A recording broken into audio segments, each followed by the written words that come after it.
Bonjour tout le monde, je suis le galérien, toujours en galère, et bienvenue dans un nouveau numéro de la rubrique numérique, la rubrique Actu Pop Culture. Alors, vous avez kiffé les derniers Pokémon Direct? Vous êtes plutôt starter eau, plante ou feu? Vous allez prendre la version bouclier ou la version épée? Vous pensez que je vais en parler? Bah non, j'ai pas la Switch et j'ai le seum. Alors j'ai pas envie d'en parler parce que j'ai d'autres infos que je trouve un peu plus intéressants à mon goût. Après, je dénigre pas Pokémon. D'ailleurs, je vais parler de Pokémon là. Bref, passons au programme. Donc en premier, on a deux mecs qui font un remix de série Netflix, Skull and Bones, le jeu de pirate d'Ubisoft adapté en série télé, et enfin l'analyse du deuxième trailer de Détective Pikachu, le film. What? Mais t'as pas analysé le premier, pourquoi tu fais le second? Bah, parce que... Tu vois, ça fait 3 mois que j'attends ce film, je suis impatient de voir ce film au cinéma, j'attends qu'il sorte. Et puis merde quoi, c'est ma vidéo, fais pas chier, allez, générique.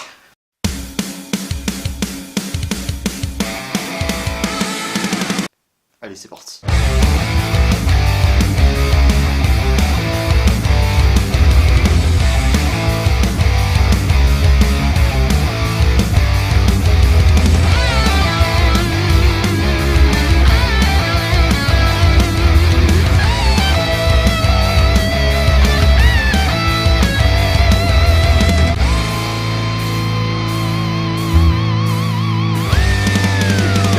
Alors j'ai découvert ces deux gars sur Facebook, leur cover date de 1 mois, et je crois que j'ai fait une découverte assez plaisante, parce que je m'attendais pas à voir des mecs avec ce talent musical, regardez.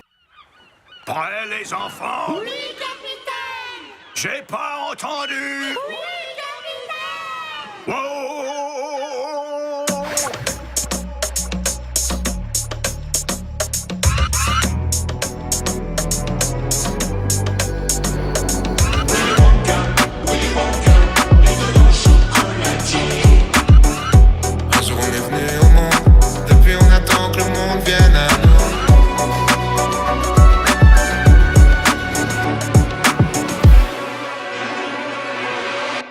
I am the danger. C'est stylé, hein? Alors ces deux gars forment un duo qui s'appelle Trinix, ils sont français. Allons enfants de l'emporter,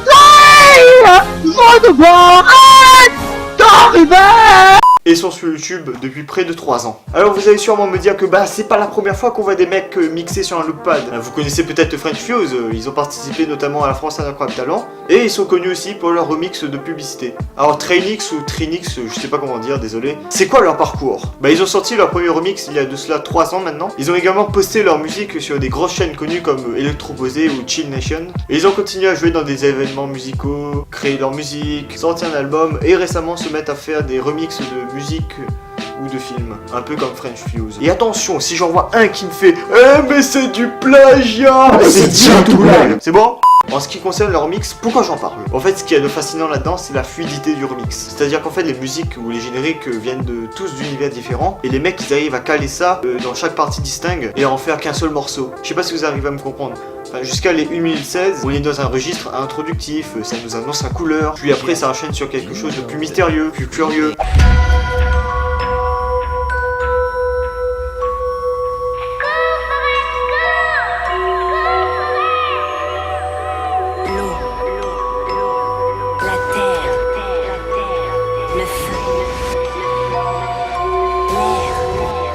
Et après, ça, à partir du moment où il y a le générique de Prison Break, ça part en crescendo de manière épique.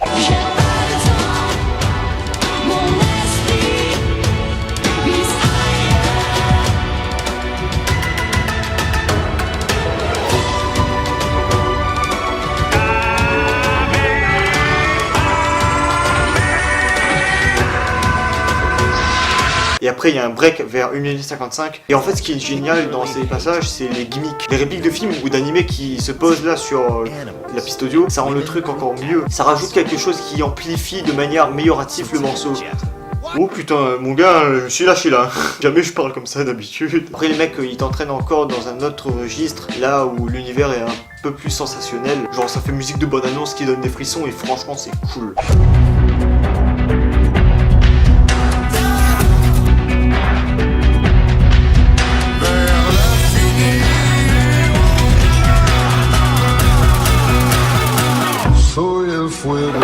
Enfin tout ça pour dire que le travail est nickel, c'est propre, c'est ce qu'on aime.